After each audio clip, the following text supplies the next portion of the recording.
Hello students, स्वागत आपका आपके अपने YouTube चैनल गोटवाल क्लासेस पर। हम लोग पढ़ रहे थे कक्षा 10 का एक लेसन केंद्र सरकार, उसके 4-5 पार्ट हमने कर लिए थे। अब आपने जो अपने को पढ़ना है वो पढ़ना है बच्चों राष्ट्रपति की शक्तियां और उसके अधिकार। तो राष्ट्रपति की शक्तियां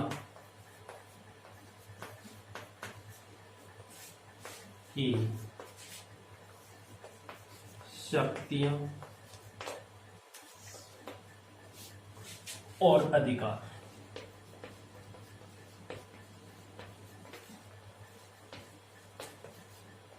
यानी राष्ट्रपति के पास कितने शक्तियां हैं, उसके पास क्या क्या पावर है, वो अपने को पढ़ना है। तो राष्ट्रपति की शक्तियां हैं उसको 2 भागों में बांट रखा है। यानी कितने प्रकार की 2 भागों में बांट रखा है बच्चों। सबसे पहले यानी 2 भाग कौन से 2 भाग है वो, एक तो क्या जैसे सामान्यकालीन शक्तियां और दूसरा संकटकालीन। यानी पहली है वो सामान्यकालीन।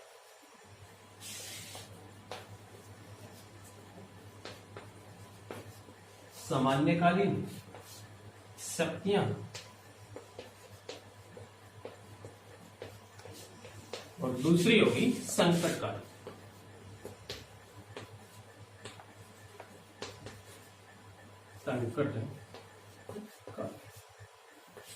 दूसरी कौन सी होगी बच्चों? संकटकालीन। यानी सामान्यकालीन शक्तियां और संकटकालीन शक्तियां। यानी ये जो शक्तियां है राष्ट्रपति की, उसको कितने भागों में बांट रखा है? 2 भागों में बांट रखा है। कौन कौन सी? सामान्यकालीन और संकटकालीन। सामान्यकालीन जो शक्तियां हैं वो कौन सी? उसके बाद ये जो शक्तियां उसको 4 भागों में फिर बांट रखा है। ये जो शक्तियां हैं उसको 4 भागों में फिर से बांट रखा है। वो देखते हैं कि जो कौन कौन सी है। सामान्यकालीन जो शक्तियां हैं उनके 4 पार्ट और बांट रखे हैं। वो कौन कौन से हैं? सबसे पहले जो इसकी सामान्यकालीन शक्तियां हैं उसका जो पहला जो भाग है वो है कार्यपालिका।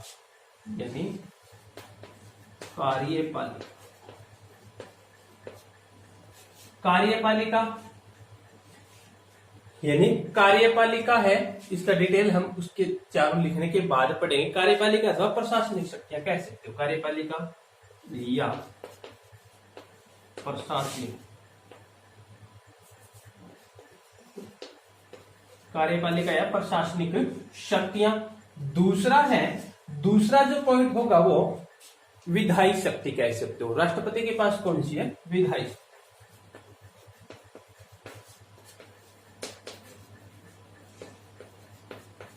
विधायी शक्तियां। तीसरी जो शक्ति है वो है बच्चों वित्तीय शक्ति। तीसरी कौन सी होगी? वित्तीय। यानी कार्यपालिका या प्रशासनिक शक्ति, विधायी शक्ति, वित्तीय शक्ति और चौथा जो पार्ट है वो है न्यायिक शक्ति।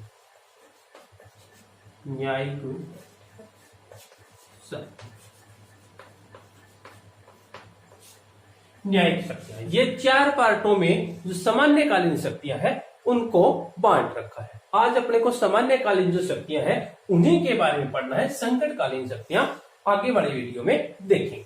तो सामान्यकालीन जो शक्तियां हैं उसकी जो अब एक एक का डिटेल देखते हैं। जो कार्यपालिका या प्रशासनिक शक्ति है उसमें कौन कौन सी शामिल है, विधायी शक्ति उसमें कौन सी शक्तियां हैं, तो इन अब एक एक का डिटेल हो जाते हैं। मेरे हिसाब से समझ में आ गई। सामान्यकालीन शक्तियां उसके 4 भाग में कार्यपालिका या प्रशासनिक शक्ति, विधायी शक्ति, वित्तीय शक्ति और न्यायिक शक्ति। यानी कार्यपालिका या प्रशासनिक शक्ति, विधायी शक्ति, वित्तीय शक्ति और न्यायिक शक्ति।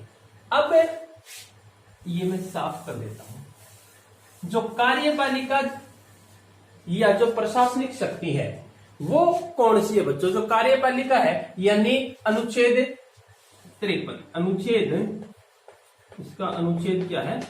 53। अनुच्छेद 53 में बताया गया है क्या कि जो कार्यपालिका की जो समस्त शक्तियां हैं वो किसमें निहित होगी? वो निहित होगी बच्चों किसमें? राष्ट्रपति में।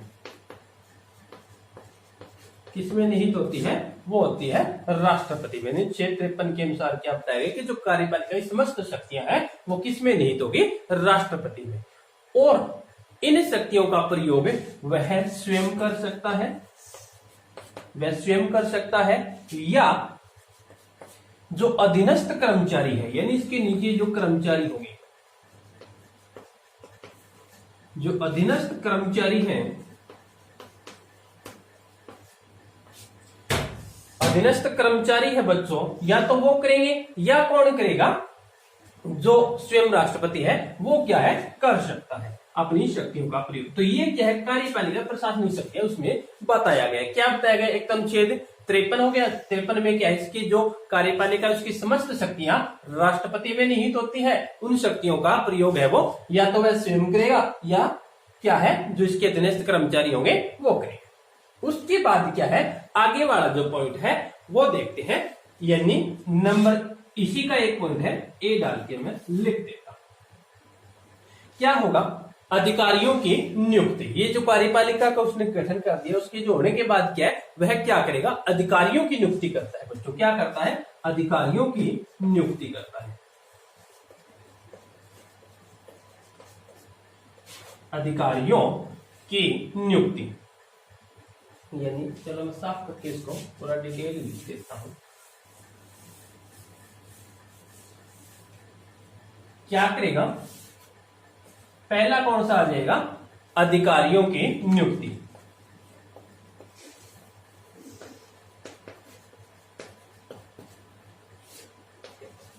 की नियुक्ति क्या करेगा, अधिकारियों की नियुक्ति। यानी राष्ट्रपति है, उसके पास पावर है कि वो जो कौन कौन से अधिकारी उनकी नियुक्ति कर सकता है। तो इसमें वो क्या है, जो इनके अधिकारी, यानी ये जो अधिकारी हैं उनमें वो कौन कौन से शामिल करें, जैसे प्रधानमंत्री है, प्रधानमंत्री है, या जो प्रधानमंत्री की सलाह से क्या है, जो सर्वोच्च न्यायालय है, सुप्रीम कोर्ट, हाई कोर्ट, इनके जो कर्मचारी, इनके जो है वो प्रधानमंत्री की सलाह से, तो या और जैसे देखें कोई वित्त मंत्रालय से संबंधित है, यानी ये क्या है, इन अधिकारियों की यानी इन अधिकारियों की नियुक्ति है वो राष्ट्रपति है वो करेगा। उनके बाद जो आगे क्या है देखना अपने को 2 नंबर, यानी उनके बाद क्या है, अधिकारियों की नियुक्ति के बाद वो शासन संचालन समिति, उसके बाद 2 नंबर जो आएगा वो क्या है, शासन संचालन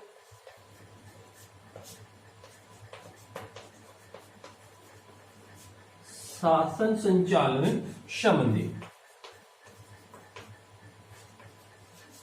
शासन संचालित संबंधी जो है वो करेगा। यानी शासन संचालित यानी क्या है, जो कार्यपालिका उसका गठन हो गया, उसके गठन के बाद जो सरकार बनी उसका संचालन कैसे करना है, उनको किस प्रकार से चलाना है, वो जो संचालन करना है उससे संबंधित वो बातें इसमें बताएगी। यानी क्या है, इसमें एक तो वो क्या करेगा, जो दोनों सदन है, कौन कौन से, लोकसभा प्लस राज्यसभा, लोकसभा और राज्यसभा है, उन दोनों का क्या करेगा, संयुक्त बैठक लेगा। क्या करेगा, इन दोनों की संयुक्त बैठक लेगा, और उसके बाद उनके जो नीति निर्धारण है उससे जो संबंधित नियम है वो बताएगा। सबसे पहले तो क्या इनकी बैठक लेगा, लोकसभा और उनकी दोनों की बैठक है वो लेगा। उसके बाद उसके जो निर्धारण नीति निर्धारण संबंधी कार्य है वो करेगा, निर्धारण करेगा, निर्धारण। उनके बाद क्या है, और क्या है, इसके जो यानी इसके संचालन से संबंधित काम हो गए, उसके हो गए। उसके बाद क्या है, जो उसके कर्मचारी है, यानी इससे संबंधित और जो कर्मचारी उनकी नियुक्ति करेगा, इससे संबंधित और कौन कौन से कर्मचारी है, वो क्या संचालन यानी शासन संचालन जो संबंधित कार्य है उसमें आ जाएंगे। या फिर यूं कहते हैं जो मंत्री परिषद है उनके जो संबंधित उससे सहायता, उनसे संबंधित जो है उनकी नियुक्ति करेगा। उसके बाद 3 नंबर पे जो आएगा वो आएगा वैदेशिक क्षेत्र में। उसके बाद 3 नंबर पे कौन सा आएगा, उसमें आएगा वैदेशिक क्षेत्र, यानी 3 नंबर पे कौन सा आ गया, वैदेशिक क्षेत्र। वैदेशिक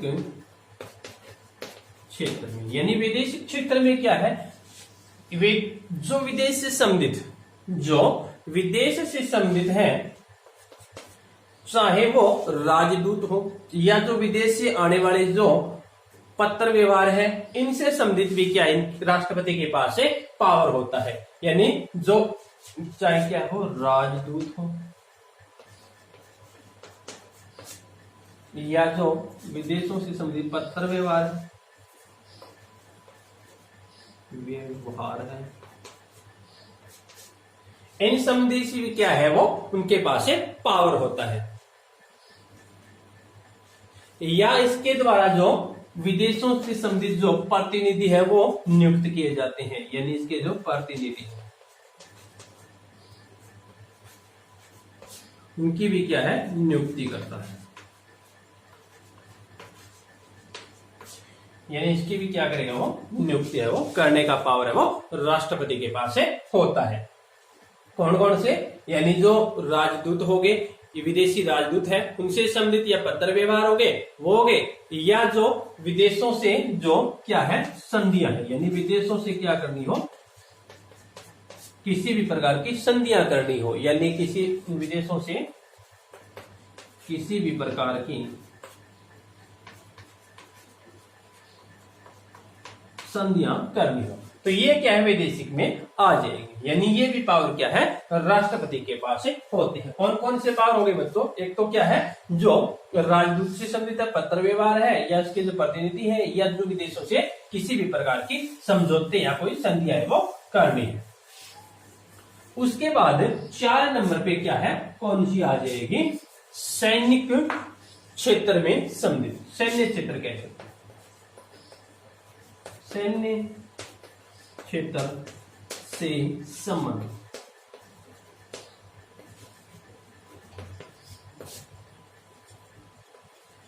सैन्य क्षेत्र से संबंधित यानी क्या है, राष्ट्रपति के पास भी क्या है, वह पावर है जो क्या है, यानी एक तो ये कह सकता हूं कि सैन्य संबंधित, यानी सेना से संबंधित, यानी इसके तीनों जो दल हो गए, जैसे जल, थल व वायु।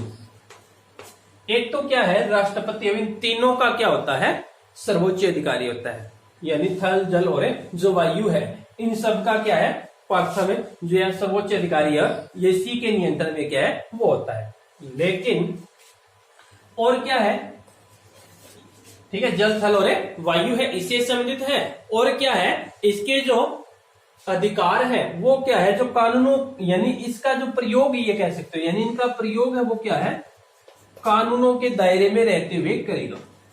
ये भी ध्यान रखना है, ये नहीं है कि अपनी मर्जी से जब चाहे वो इनसे संबंधित काम करवा सकता है, यानी इससे इनका प्रयोग है वो कानूनों के दायरे में रहते हुए करेगा, में रहते हुए करता है। यानी और क्या है, सैन्य से संबंधित राष्ट्रपति के पास और कौन कौन से पावर है, वो क्या है कि उनसे जो प्रतिरक्षा, सेनाओं, युद्ध और जो शांति के विषय में भी क्या है, कानून बना सकता है। यानी युद्ध या शांति के विषय में भी क्या है, कानून बना सकता है,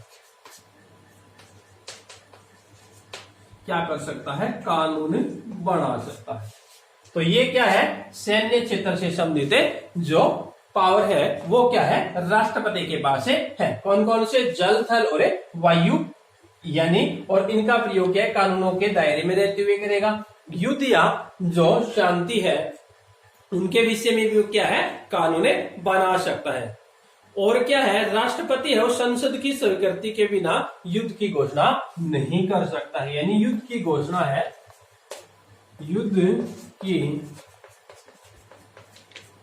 घोषणा, युद्ध की घोषणा है वो क्या है, राष्ट्रपति कब तक नहीं कर सकता, वह युद्ध, जो राष्ट्रपति है वो युद्ध की, यानी राष्ट्रपति और संसद की स्वीकृति, युद्ध की घोषणा है वो संसद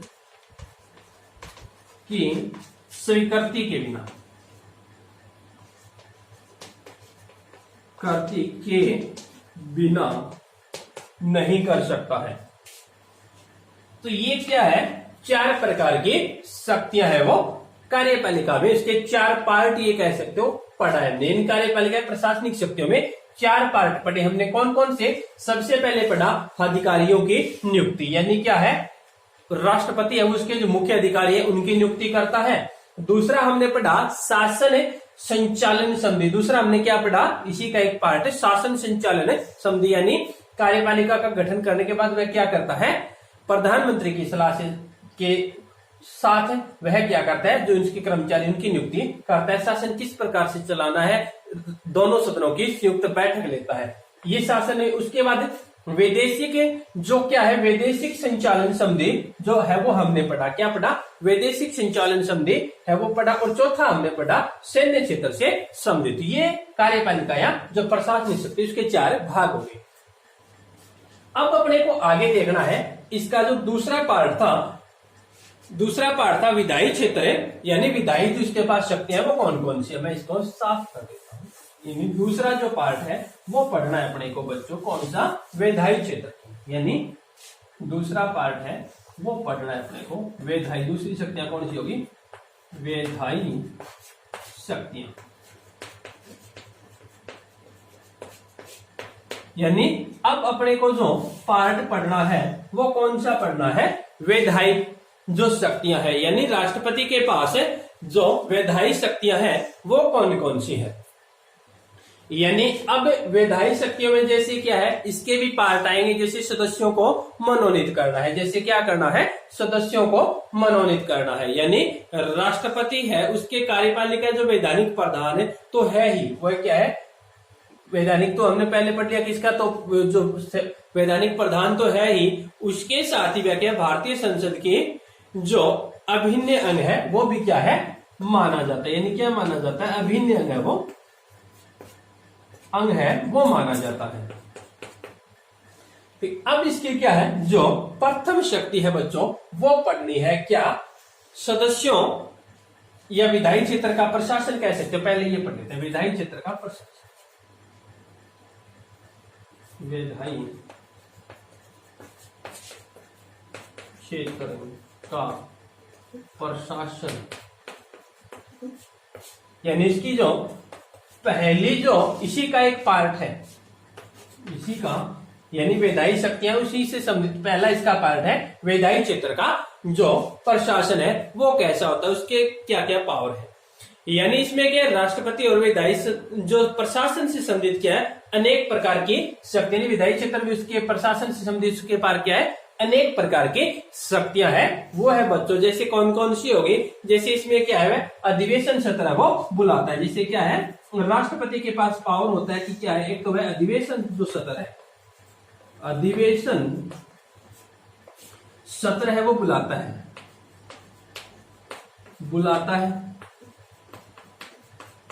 और क्या है, जो ये सत्र है इसको वह क्या है, भंग भी कर सकता है, बुलाता भी है और समाप्त भी कर सकता है। यानी क्या है, जो अधिवेशन सत्र है वह बुलाता है और इसके समाप्त है वह भी कर सकता है।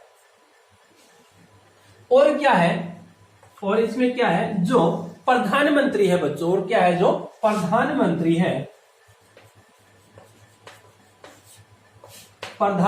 है वह, यानी प्रधानमंत्री की सहायता से, ये कह सकते हो कि सहायता से क्या कर सकता है, जो लोकसभा है उसको भंग भी कर सकता है। उसकी सहायता से क्या कर सकता है, लोकसभा को समय से पूर्व क्या कर सकता है, भंग कर सकता है। यानी क्या है, प्रधानमंत्री की सहायता से लोकसभा को समय से पूर्व भी भंग कर सकता है। एक चीज और ध्यान रखना, अब तक कितनी बार भंग किया जा चुका है, अब तक और 9 बार, अब तक 9 बार है वो भंग किया जा चुका है, ये विधान। तो ये क्या है, इसकी जो विधायी क्षेत्र का जो प्रशासन शक्ति है वो है इसमें क्या है, अधिवेशन सत्र है वो बुलाता है, उसको समाप्त करने की भी शक्ति इसके पास है। प्रधानमंत्री की सहायता से क्या है, लोकसभा है उसको समय से पूर्व भी भंग है वो कर सकता है। और अब तक कितनी बार है, 9 बार। अब तक कितनी बार है, कर चुका है, 9 बार है वो किया जा सकता। उसके बाद जो दूसरा है, सदस्यों को मनोनीत करने वाला। दूसरा क्या है, यानी इसी का दूसरा पार्ट है, सदस्यों को मनोनीत, सदस्यों को मनोनीत करने की भी शक्ति क्या है, मनोनीत करने की शक्ति, सदस्यों को मनोनीत करने की शक्ति वो भी क्या है, राष्ट्रपति के पास है। यानी जैसे हमने शुरुआत में पढ़ा था, इसके 2 सदन पढ़े थे हमने, 2 सदन पढ़े थे, और ये संसद है, और संसद के 2 सदन हमने पढ़े थे, लोकसभा और एक राज्यसभा। और इसी का तीसरा अंग हमने पढ़ा था, राष्ट्रपति। तीसरा कौन सा पढ़ा था, राष्ट्रपति पढ़ा था। इसके 3 अंग हमने बताए थे। संसद के 3 अंग कौन कौन से, लोकसभा, राज्यसभा और राष्ट्रपति। तो क्या है, ये राष्ट्रपति की जो बिना क्या है, अधूरा माना जाता है इसका। तो इसमें हमने पढ़े थे कि राष्ट्रपति है वो क्या है, जो लोकसभा है उसमें तो कितने सदस्य, 2 सदस्य वो मनोनीत करता है, और इसमें कितने सदस्य मनोनीत करता है, 12 सदस्य वो मनोनीत करता है। तो इसमें जो 2 आंगल भारतीय कह सकते हो, 2 आंगल भारतीय, आंगल भारतीय सदस्यों को क्या है, मनोनीत करता है। और ये जो 12 सदस्य है, हमने पूर्व पढ़ाई से क्या है कि पहले के वीडियो में बताया हुआ है कि जो कला के क्षेत्र में कह सकते हो, शिक्षा के क्षेत्र में, संस्कृति के क्षेत्र में, ये क्या है, ये भी जो राष्ट्रपति को मनोनीत करने की शक्ति है वो राष्ट्रपति को है। यानी मनोनीत संबंधित कौन कौन से आगे, जो लोकसभा के 2 सदस्य आंगल भारतीय और जो 12 सदस्य वो कला, शिक्षा, इनसे क्षेत्र से आते हैं, तो ये राष्ट्रपति के पास से इनसे संबंधित मनोनीत करने की जो शक्ति है वो है। उसके बाद क्या है, ये जो है, उसके बाद क्या है, तीसरा पॉइंट अपने को देखना है। यानी तीसरा पॉइंट है, मैं इसको एक मिनट साफ कर देता हूं। इसी का एक तीसरा पॉइंट है, वो क्या है, विधेयकों पर निषेधाधिकार का प्रयोग। यानी सी में लिखता हूं, निषेधाधिकार का, विधेयकों पर निषेधाधिकार, विधेयकों पर निषेधाधिकार,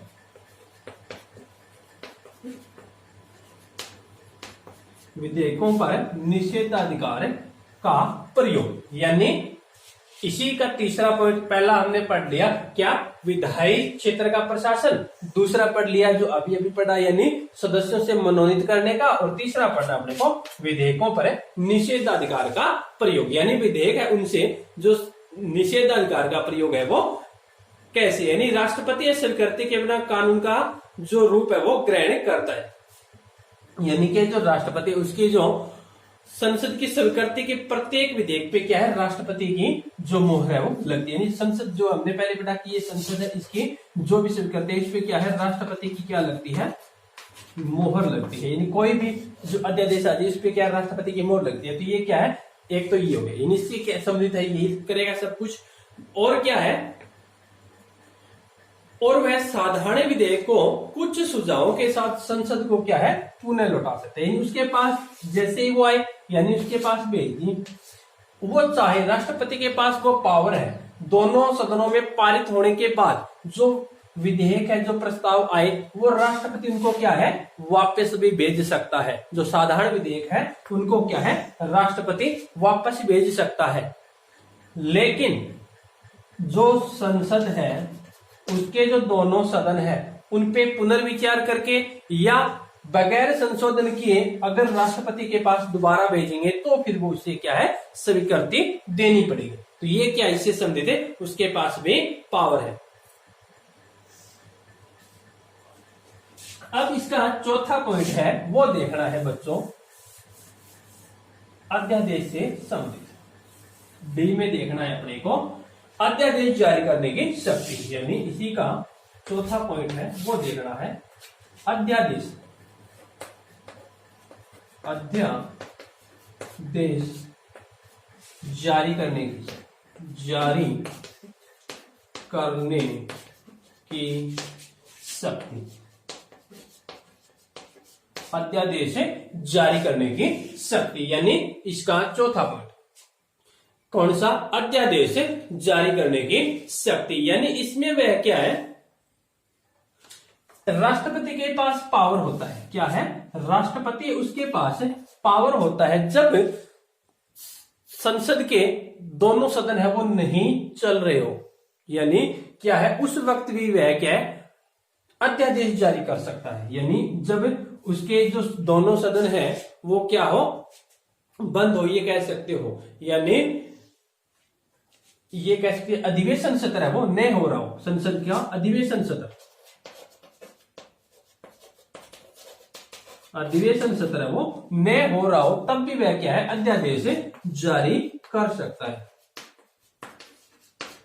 और ये भी ध्यान रखना बच्चों, जो अध्यादेश उसने निकाला है वह कितने टाइम तक रहेगा? वह 6 सप्ताह है। कितने? 6 सप्ताह तक जारी रहेगा। लेकिन एक बात और ध्यान रखनी है बच्चों, क्या? कि ये जो अध्यादेश है वह संसद इनसे पूर्व भी क्या है? भंग कर सकती है, यानी इससे पूर्व भी वह क्या है? भंग चाहे तो संसद वो चाहे तो इससे पूर्व भी भंग कर सकती है और इसे पूरे समय तक की भी रख सकती है। अब क्या है? ये 4 पॉइंट हमने पढ़ लिए, यानी जो पहले पढ़ा हमने जो सामान्यकालीन शक्तियां हैं, सामान्यकालीन शक्तियों में हमने पहले पढ़ा जो कार्यपालिका से संबंधित शक्ति है या उसके जो महत्वपूर्ण है, यानी अधिकारियों की नियुक्ति पढ़ा हमने। अधिकारियों के बाद क्या है? शासन संचालन संबंधी पढ़ा, शासन संचालन, उसके बाद वैदेशिक क्षेत्र में और जो सैनिक क्षेत्र में, ये तो पहला पढ़ा। उसके बाद जो विधायी जो शक्ति है उसके संबंधित हमने पहला पॉइंट पढ़ा कि विधायी क्षेत्र का प्रशासन कैसा होता है। उसके बाद जो सदस्यों को मनोनीत और नियुक्ति से संबंधित है, उसके बाद अध्यादेश से संबंधित है, वो हमने पढ़ा। तो इसके 4 पार्ट हो गए। अब अपने को इसकी तीसरी शक्ति है, सामान्यकालीन शक्ति है तीसरी, वो देखना है कि कैसी होती है। इसकी जो तीसरी शक्ति है वो कैसी होगी, यानी इसका नाम है 3 नंबर जो शक्ति है सामान्यकालीन की, वो है बच्चों वित्तीय शक्ति। कौन सी? वित्तीय शक्ति। कौन सी शक्ति है? वित्तीय शक्ति। यानी वित्तीय शक्ति, वित्तीय नाम आते आपको पता चल गया होगा कि किससे संबंधित होगा? पैसों से संबंधित होगा, यानी राष्ट्रपति के पास पैसों से संबंधित कौन कौन सी शक्तियां हैं, कौन कौन से पावर है। तो वित्तीय शक्ति में क्या है? एक तो क्या है कि राष्ट्रपति वो प्रत्येक वित्तीय वर्ष में, राष्ट्रपति है वो क्या है? प्रत्येक जो वित्तीय वर्ष होता है, जो क्लोजिंग ईयर जिसको कह सकते हैं, यानी उसमें क्या है? प्रत्येक वित्तीय वर्ष के प्रारंभ में सदन के दोनों सदनों के जो सम्मुख भारत सरकार है उसकी आय व्यय से संबंधित, उसकी प्रत्येक जो आय व्यय है, यानी उससे आय व्यय से संबंधित क्या है? ब्यौरा। आय व्यय से संबंधित जो ब्यौरा है वो क्या है? रखता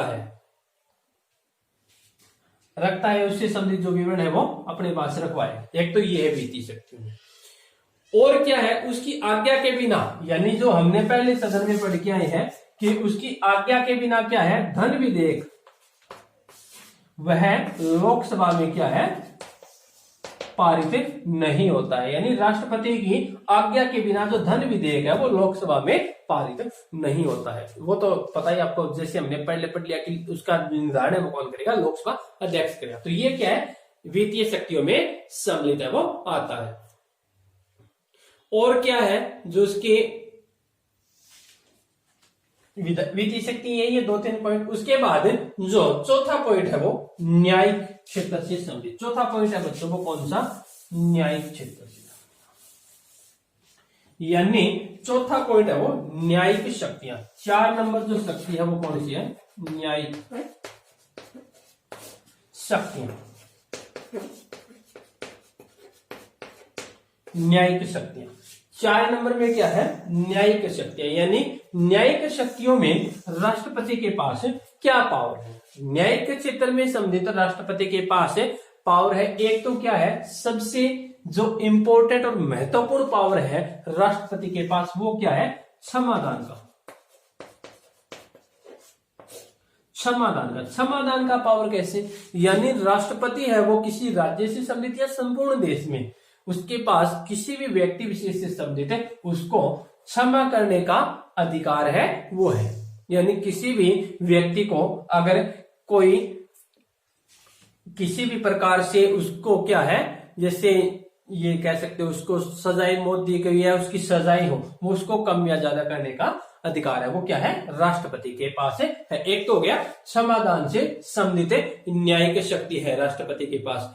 और क्या है? वह न्यायालय, उच्चतम न्यायालय है, उसके न्यायाधीशों की भी नियुक्ति है वो करता है। यानी न्यायाधीश है, चाहे वो सुप्रीम कोर्ट हो चाहे वो हाई कोर्ट, उसके जो न्यायाधीश है उनकी भी नियुक्ति क्या है?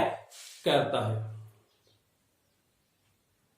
और क्या है? जो उच्चतम न्यायालय से निर्मित जो कई कार्य व्यवस्थाएं हैं, उसके संबंधित जो कोई कार्य व्यवस्थाएं हैं, वह भी क्या है? कार्य व्यवस्था, वह भी क्या है? करता है। उससे संबंधित जो कार्य व्यवस्था है बच्चों, वो भी क्या है? करता है। यानी क्षमादान हो गया, सुप्रीम कोर्ट और हाई कोर्ट उसके न्यायाधीश हो गए, और क्या है? जो कार्य जो व्यवस्था है उससे संबंधित भी वह करता है। और उसके बाद जो है वो क्या है? यानी मुख्य रूप से तीन है, क्षमादान, सुप्रीम कोर्ट, हाई कोर्ट, और एक कार्य जो व्यवस्था उससे संबंधित क्या है? न्यायिक शक्तियां राष्ट्रपति के पास पावर है, वो क्या है? उससे संबंधित जो क्षमादान है वो कर सकता है। तो ये इसकी सामान्यकालीन शक्तियां थी बच्चों जो हमने पढ़ा। अब आगे वाले वीडियो में इसकी संकटकालीन शक्तियां हैं वो पढ़ेंगे। धन्यवाद। वीडियो को लाइक कीजिए, शेयर कीजिए और सब्सक्राइब चैनल को जरूर कीजिए। धन्यवाद।